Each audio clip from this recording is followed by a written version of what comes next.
Hello guys, welcome back to my channel. Today I'm going to show you how I did my jumbo box braids and the product I will be using.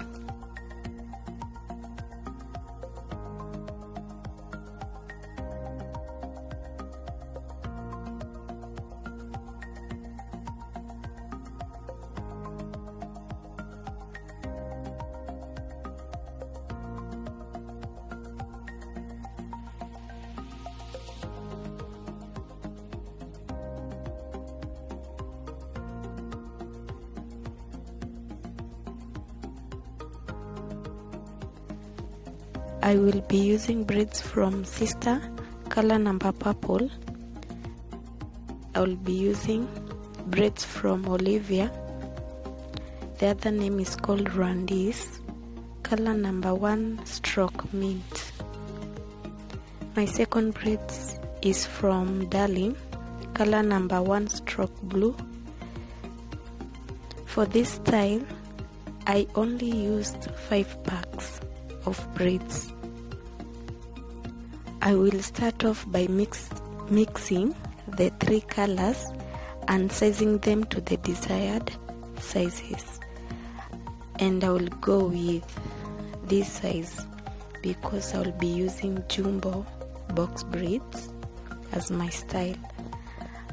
And I will start braiding and let you see the rest of what I'm doing.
this is my final looks. Thank you guys for watching, and don't forget to like and subscribe to my channel for more videos. Goodbye friends.